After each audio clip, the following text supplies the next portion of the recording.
बिस्मिल्लाहिर्रहमानिर्रहीम। बेटे कल हमने शुरू किया था relation between angular velocity and linear velocity. Linear और एंगुलर वेलोसिटी के दरमियान रिलेशनशिप हम कायम करना चाहते हैं जब एक ऑब्जेक्ट जो है वो रोटेट करता है उस वक्त।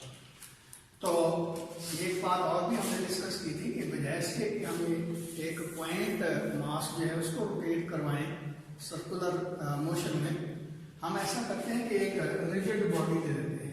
फॉर एग्जांपल ये एक रिजिड बॉडी है और इसमें से यहां से ये पॉइंट लाइन है जिसके अबाउट ये बॉडी जो है रोटेट कर सकती है, जिसको हम एक्सिलर रोटेशन कहते हैं। तो ये ओरिजिन है इसका, ये पॉइंट P है। तो हम क्या करते हैं, एक लाइन ड्रा करते हैं इसके ऊपर। तो ये लाइन जो है जब ये जाहिर बॉडी रोटेट करेगी तो ये लाइन जो है रोटेट करेगी, यानी कि ये ऐसे समझे कि सर्कुलर पाथ के रेडियस के तौर पर ये जो लाइन है वो एक्ट कर रही है। तो यहां से लेकर यहां तक कह लें कि ये डिस्टेंस जो है वो आर इक्वल। तो डेफिनेटली जब इसको हम रोटेट करवाएंगे तो इसका जो पाथ होगा पॉइंट P का वो कुछ यूं होगा, सर्कल। ये सर्कुलर पाथ में बॉडी जो है वो रोटेट, ये पॉइंट जो है वो रोटेट करेगा। इसको ऊपर से देखें या ये देखें, ये आपके पास z एक्सिस है, ये कह लें कि y एक्सिस है और ये x एक्सिस है, यानी कि ये x एक्सिस, ये y एक्सिस, ये z एक्सिस, और ये बॉडी जो है वो एक्स प्लेन के ऊपर अंदर रोटेट कर रही है। तो इनिशियली हम ऐसा करते हैं कि इसका स्टार्टिंग पॉइंट यहाँ पे रहते हैं, ये P जो है वो यहाँ पे लाइन करता था। अब हमने क्या किया, इसको रोटेट जब करवाना शुरू कर दिया तो P पॉइंट की मोशन को जरा देखिए, वो इस सर्कल में इस तरह रोटेट करेगी और इसका जो एक्सिस ऑफ रोटेशन होगा वो अलोंग z एक्सिस होगा, क्योंकि एक्स प्लेन के ऊपर बॉडी है वो रोटेट कर रही है। तो ये P पॉइंट का इनिशियल पोजीशन होगी। अब हम क्या करते हैं, हम कहते हैं कि T टाइम के बाद ये P पॉइंट यहां पर पहुंच गया, इसको P1 कह लें, और डेल्टा T टाइम हमने और दिया है इसको, तो ये इसकी नई पोजीशन आ गई P2 के ऊपर। अब ये जो एंगल है ये कह लेंगे थीटा है और ये एंगल है डेल्टा थीटा। यहां से लेकर यहां तक बॉडी को पहुंचने में जो टाइम लगा है वो T कह लें, और यहां से लेकर यहां तक ये डेल्टा T टाइम है। और जिस तरह पहले भी हम डिस्कस करते रहे हैं कि डेल्टा T हम इतना समान लेते हैं कि ये अप्रोच करता है 0 को, बहुत ही स्मॉल टाइम हमने लिया है। तो डेफिनेटली क्या होगा, जब P1 और P2 ये आर्क लेंथ जो बनती है इसकी लेंथ बहुत स्मॉल होगी, तो ये इसका कर्वेचर जो है उसको हम इग्नोर कर सकते हैं। तो हम ये ज्यूम कर सकते हैं कि ये P1 और P2 जो सेगमेंट है ये स्ट्रेट है। मिसाल के तौर पर देखिए ये लाइन मैंने ड्रा की है, ये वैसे कर्व है, लेकिन अगर मैं इसका सिर्फ इतना हिस्सा जो है आपके सामने रखता हूं, आप इसको देख के आप ये नहीं कह सकते कि ये लाइन कर्व थी या स्ट्रेट थी। तो बिल्कुल इसी तरह जब P1 और P2 एक दूसरे के बिल्कुल करीब होंगे तो ये पाथ जो स्ट्रेट बनेगा, ये बात। तो ये यहां से लेकर यहां तक S है, यहां से लेकर यहां तक ये डेल्टा S है। अब हमने रिलेशन पढ़ी थी लीनियर और एंगुलर डिस्प्लेसमेंट के दरमियान, क्या थी बोला, S जो होता है वो R और थीटा का प्रोडक्ट होता है। अब ये यहां से लेकर यहां तक डिस्टेंस, ये जिस पर यहां हमने शूट किया है कि ये डिस्टेंस जो है वो R है। तो यहां ये R इसका रेडियस है, जिस सर्कल में ये बॉडी है, यदि ये पॉइंट बॉडी के ऊपर ये जो पॉइंट हमने इंडिकेट किया है, ये मार्क जो हमने इंडिकेट किया है, ये R रेडियस के सर्कल में रोटेट करता है। तो इसका जो आर्क लेंथ होगी और रेडियस होगा और एंगुलर डिस्प्लेसमेंट जो होगा उसके लिए आप ये रिलेशन जो है हम इस्तेमाल कर सकते हैं। अब इस इंटरवल के लिए क्या करेंगे, इसके लिए हम कहेंगे कि डेल्टा S जो है वो R डेल्टा थीटा के equal. Delta theta angular displacement, delta S जो है वो आर्क लेंथ है। अब अगली बात हमने ये कहा कि यहां से लेकर यहां तक या ऑब्जेक्ट जो है उसने जो डिस्टेंस ट्रेवल की है डेल्टा S, उसको जो टाइम लगा है वो डेल्टा T है, और डेल्टा T इतना स्मॉल टाइम है कि ये अप्रोच करता है 0। हम क्या करते हैं, इसी डेल्टा T से दोनों तरफ इसको डिवाइड कर देते हैं और साथ लिमिट भी पुट कर देते हैं। Delta T approaches to 0, delta S और delta T is equal to limit delta T approaches to 0 R delta theta over delta T. तो इसका कल भी हमने डिस्कस किया था कि चूंकि आर जो है वो टाइम से इंडिपेंडेंट है, इसलिए हम आर को यहाँ शिफ्ट कर देते हैं और जो लिमिट हम पुट करते हैं ये यहाँ पे डेल्टा थीटा और डेल्टा टी पे करते हैं। इनके वैसे तो डेल्टा टी पे होगी इसकी लिमिट की एप्लीकेशन, तो ये हम देख सकते हैं डेल्टा थीटा और डेल्टा टी। अब देखिए ये क्या है, ये एक्चुअली इस ड्यूरेशन में, इस टाइम में, इस इंस्टेंट में इसकी स्पीड है, यानी कि वेलोसिटी की मैग्नीट्यूड है। तो ये आ जाएगी v और ये आ जाएगा r, और ये क्या होगा, ये इस इंस्टेंट में इसकी एंगुलर वेलोसिटी की मैग्नीट्यूड बनती है। इसका मतलब हम कह सकते हैं कि v जो है वो r और ओमेगा का प्रोडक्ट होता है। तो ये v is equal to r omega. अब अगली बात है, वैसे आपकी किताब में तो यहां तक किया हुआ है, मैं सोचता हूं कि आपको इसकी वेक्टर फॉर्म भी बता दी जाए तो ज्यादा बेहतर है। बहरहाल इसको तैयार करना है तो करे, नहीं करना तो कोई ऐसा मसला नहीं है। लेकिन ये देखिए, इसकी टेंजेंशियल वेलोसिटी, इसका रेडियस वेक्टर और इसकी एंगुलर वेलोसिटी के दरमियान जो रिलेशन होगी वेक्टर फॉर्म में, उसको किस तरह कह सकते हैं। देखिए, एंगुलर वेलोसिटी की जो डायरेक्शन होती है वो हमेशा एक्सिस ऑफ रोटेशन के पैरेलल होती है। और जब हम ये कहते हैं कि बॉडी जो है वो एंटी क्लॉकवाइज डायरेक्शन में रोटेट कर रही है, तो हम राइट हैंड रूल इस्तेमाल करें तो थंब जो है वो अपवर्ड डायरेक्शन शो कर रहा है। इसका मतलब एंगुलर वेलोसिटी ये होगी, यानी कि इसकी मैग्नीट्यूड जो है वो तो डेल्टा थीटा और डेल्टा टी के से आप निकाल सकते हैं, और इसकी डायरेक्शन जो है वो ये होगी along the positive Z axis. अब अगली बात, इसकी जो लीनियर वेलोसिटी है उसकी डायरेक्शन क्या होगी। जाहिर है जहां से ये यहां तक मूव कर रही है तो ये इसकी वेलोसिटी होगी, लीनियर वेलोसिटी। और रेडियस वेक्टर जो है या पोजीशन वेक्टर जो है वो जाहिर है ओरिजिन से शुरू होगा और इस पॉइंट तक आएगा, ये आ जाएगा r। इसका मतलब ये हुआ कि ये तीनों वेक्टर जो है v, r और ओमेगा एक दूसरे के परपेंडिकुलर हैं। और हैं भी कैसे कि हमारा ओमेगा जो है वो इस डायरेक्शन में है और v जो है वो इस डायरेक्शन में है और r जो है वो ये, यानी ये तीनों वेक्टर इस तरह बन गए। ये v बना, ये r बना, ये ओमेगा बना, ये v, ये ओमेगा, ये r, ये v। अब हमने देखिए r और ओमेगा का ऐसा क्रॉस प्रोडक्ट लेना है कि इसकी मैग्नीट्यूड तो आपको पता है r और ओमेगा के प्रोडक्ट को बराबर होगी, तो इसकी डायरेक्शन ओमेगा की v की डायरेक्शन में है, यानी कि r और ओमेगा का क्रॉस प्रोडक्ट का जो रिजल्टेंट डायरेक्शन आनी चाहिए वो v की डायरेक्शन में आनी चाहिए। तो किस तरह आएगा, ये देखिए r को अगर हम ये r लेते हैं, r को ओमेगा की तरफ रोटेट करते हैं, यानी कि r क्रॉस ओमेगा लेंगे तो अंगूठा इधर आता है, ये r, ये ओमेगा, r क्रॉस ओमेगा लेंगे अंगूठा इधर आता है। लेकिन हमने कहा कि वेलोसिटी इस डायरेक्शन में है, इसलिए ये ओमेगा क्रॉस r लेंगे, ना कि r cross omega. Omega cross r, अंगूठा इधर बनता है। इसलिए हम इसको अगर वेक्टर फॉर्म में लिखना चाहें तो v इज इक्वल टू, ये आ जाएगा v is equal to omega cross r। तो ये वेक्टर प्रोडक्ट की एक एग्जांपल आपके सामने आ गई कि एंगुलर वेलोसिटी रेडियस वेक्टर का जो क्रॉस प्रोडक्ट होता है वो लीनियर वेलोसिटी v के बराबर होता है। अब v की डायरेक्शन ये, r की डायरेक्शन ये, ओमेगा की डायरेक्शन ये, तो इसको वेक्टर फॉर्म में इस तरह लिखा जा सकता है। आप यहां तक रहने में कोई मसला नहीं है क्योंकि आपकी किताब में ये वेक्टर फॉर्म दिया नहीं है। अब देखिए कि ये अगर ऑब्जेक्ट जो है जहां पे इसकी हम डायरेक्शन लेते हैं, जिनके खासतौर पर ये लीनियर वेलोसिटी की डायरेक्शन लेते हैं, तो ये देखिए P1 और P2 ये बहुत क्लोज हैं। इसका मतलब ये हुआ कि ये v की डायरेक्शन जो होगी वो P1 से P2 की तरफ होगी और P1 से P2 की तरफ जो लाइन बनती है वो इस पॉइंट का टेंजेंट बनती है, यानी कि P1 पॉइंट का ये टेंजेंट बनती है। इसलिए जो लीनियर वेलोसिटी होती है, जो लीनियर वेलोसिटी होती है जब बॉडी सर्कुलर पाथ में मूव करती है तो उसकी लीनियर वेलोसिटी को टेंजेंशियल वेलोसिटी,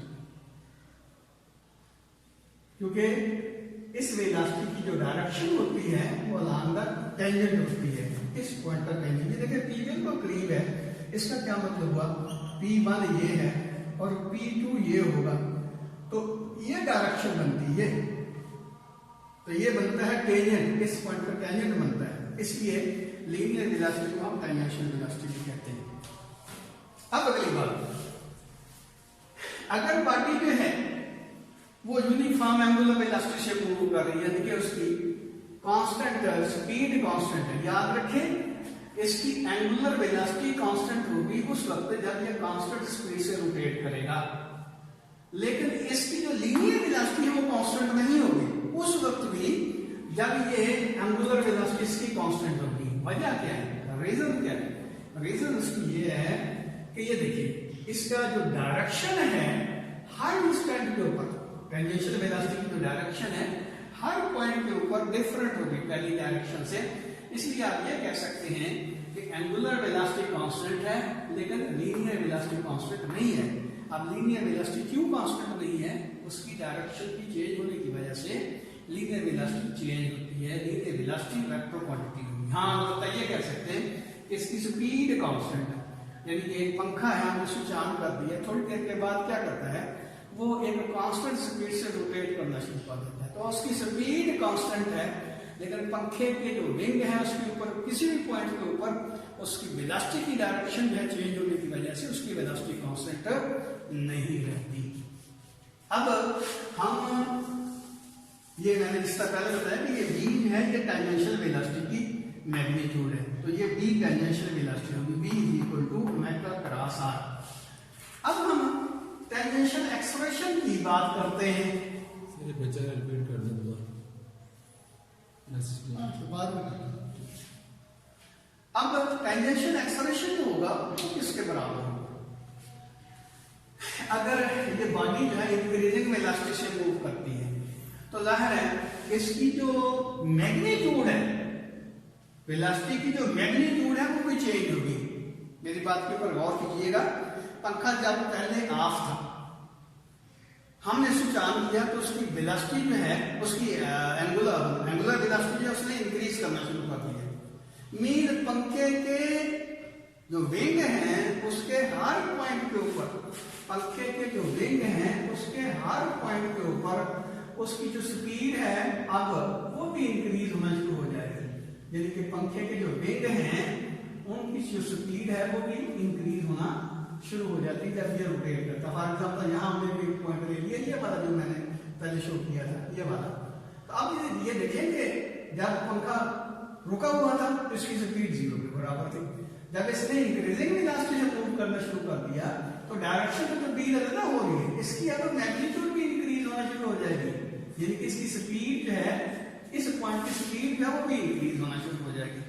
अब स्पीड इंक्रीज होने की वजह से क्या होगा, हम कहते हैं कि इसमें जो स्पीड चेंज हो रही है उसकी वजह उसकी डायरेक्शन की तब्दीली नहीं है, उसकी मैग्नीट्यूड की तब्दीली है, यानी कि हम कह सकते हैं कि इसमें v जो है इनिशियली इसकी वेलोसिटी जो थी, यानी वेलोसिटी की मैग्नीट्यूड वो v1 की इक्वल थी, तो उसके लिहाज से अगर देखा जाए तो v r और ओमेगा में क्या रिलेशन बनती है, v1 is equal to r omega 1, और हम थोड़ी देर के बाद यानी कि delta after time delta t इसकी जो स्पीड हो जाती है वो v2 के बराबर हो जाती है।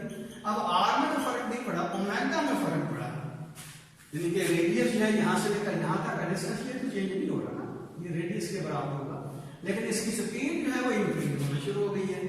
इसका मतलब ये हुआ कि v की मैग्नीट्यूड तब्दील होने की वजह से ओमेगा की मैग्नीट्यूड भी तब्दील होगी।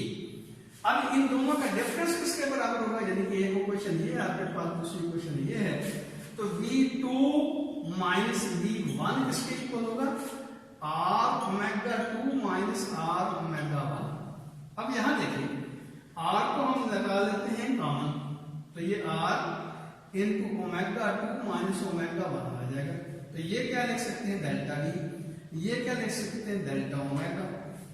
अब अगली बात देखिए, हम हमने कहा कि ये टाइम इसको दी है डेल्टा टी, और वही पहले वाली बात कि टाइम जो है इतना स्मॉल है कि वो अप्रोच करता है जीरो को, तो उसी टाइम से इसको डिवाइड कर देते हैं। तो ये लिमिट भी पुट कर देते हैं साथ, limit delta T approaches to zero, delta we over delta T is equal to, यहां फिर limit delta T approaches to zero और delta omega over delta T. अब फिर वही बात पुरानी कि आर जो है टाइम से इंडिपेंडेंट है, इसको बाहर निकाल दें, तो ये आ जाएगा r limit delta T approaches to zero delta omega over delta T. अब ये किसके बराबर हो गए? ये देखिए time rate of change of linear या टेंजेंशियल वेलोसिटी की मैग्नीट्यूड है बेसिकली। इसको हम लिख सकते हैं अल्फा, ये सॉरी ए, और ये टेंजेंशियल एक्सेलरेशन होगा, एक्सेलरेशन टेंजेंशियल, क्योंकि ये v की जो मैग्नीट्यूड है, ये v हमने टेंजेंशियल वेलोसिटी ली है, तो ये टेंजेंशियल इंस्टेंटेनियस इस पॉइंट के ऊपर टेंजेंशियल एक्सेलरेशन होगा। और ये क्या आ जाएगा? r limit delta t approaches to zero delta omega over delta t, ये अल्फा आ जाएगा। तो इसका मतलब ये हुआ कि ये टेंजेंशियल एक्सेलरेशन जो होगा at equal to r alpha के बराबर।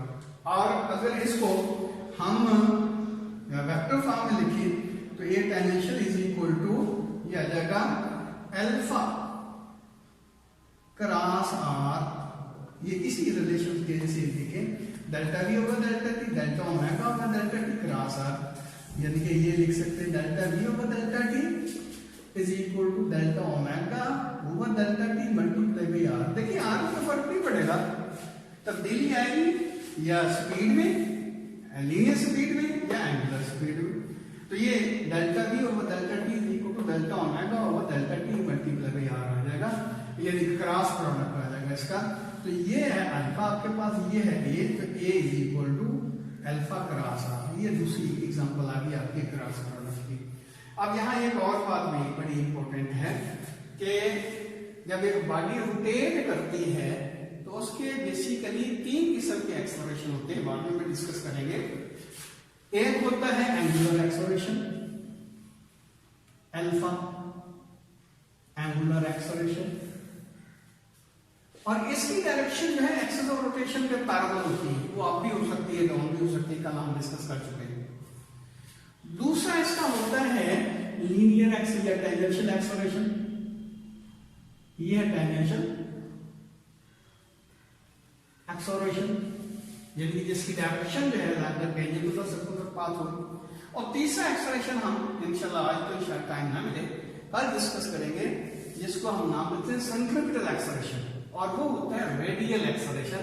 उसकी डायरेक्शन जो होती है वो अलांग द रेडियस होती है, वो सेंट्रीपिटल एक्सेलरेशन या इसको रेडियल एक्सेलरेशन भी कह सकते हैं, यह सेंट्रीपिटल एक्सेलरेशन। तो इसका मतलब यह है कि अगर एक बॉडी जो है वो मूव करती है सर्कुलर पाथ में, तो उसके तीन किस्म के एक्सेलरेशन होंगे।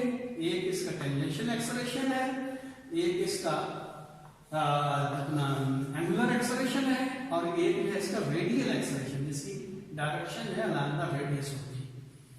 और आखिरी बात इसमें ये देखें कि हमारा ये तीन रिलेशन है, S is equal to r theta, दूसरा B is equal to omega cross B is equal to r omega, और तीसरा A is equal to r alpha. इसका मतलब ये हुआ कि ये तीनों क्वांटिटीज में, ये लीनियर क्वांटिटीज, ये डिस्टेंस के ऊपर डिपेंड करती है, यानी कि वो पॉइंट जिसका डिस्टेंस एक्सियल रोटेशन से ज्यादा होगा उसका AT भी ज्यादा होगा, उसका B भी ज्यादा होगा, उसका S भी ज्यादा होगा, और जिसका डिस्टेंस जो है वो कम होता जाएगा एक्सियल रोटेशन से, उसकी ये वैल्यूज भी कम होती जाएंगी। तो यहां से इसका मतलब ये हुआ कि इस पंखे के जो विंग है उसका हर पॉइंट का, यानी कि एक पॉइंट ये है, एक पॉइंट ये है, एक पॉइंट ये, इस लाइन के ऊपर सारे के सारे पॉइंट जो बनते हैं उनकी ये तीनों क्वांटिटीज एक दूसरे से डिफरेंट होगी। लेकिन मजे की बात यह है कि इनकी जो एंगुलर क्वांटिटीज हैं, थीटा कह लें, ओमेगा कह लें, अल्फा कह लें, वो सेम रहेंगी। तो इसीलिए हमारी जो एंगुलर मोशन है वो हमारे प्रॉब्लम को सिंप्लीफाई करती है कि इस रोटेटेड बॉडी बॉडी के किसी भी पॉइंट का हम एस ले लें, सॉरी थीटा ले लें, ओमेगा ले लें या अल्फा ले लें, उसकी वैल्यू हर पॉइंट के लिए सेम रहेगी। और ये आइंदा हम अप्लाई भी करेंगे ये बात कि ये एक पंखा या कोई भी चीज है, व्हील है, जो मूव कर रहा है, रोटेट कर रहा है, तो उसका हर जो पॉइंट है उसकी जो अपना लीनियर क्वांटिटीज होंगी वो पॉइंट टू पॉइंट वेरी करेगी, वो आर के ऊपर डिपेंड करती है। लेकिन इसकी एंगुलर क्वांटिटीज जो हैं उनकी वैल्यू सेम रहेगी, यानी कि इस पॉइंट का अल्फा, इस पॉइंट का अल्फा, इस पॉइंट का अल्फा, इस पॉइंट का अल्फा, इस पॉइंट का अल्फा, वो सबके लिए एक जैसा ही होगा। इसलिए इसी तरह इसका ओमेगा जो है वो एक होगा और थीटा की वैल्यू भी एक होगी, क्योंकि यहां से ये देखिए ना, ये पॉइंट यहां तक पहुंच गया, तो इसका मतलब ये पूरी की पूरी लाइन मूव कर दिया ना उसने, तो ये सबके लिए एंगल की वैल्यू सेम होगी। इसलिए हम कहते हैं कि हमारे जो एंगुलर मोशन होती है वो बेसिकली सिंप्लीफाई करती है हमारे केसेस को, जब हम एंगुलर क्वांटिटी से उसको सॉल्व करते हैं। अगर लीनियर क्वांटिटी से करेंगे तो थोड़ा सा कॉम्प्लिकेशन आ जाएगी।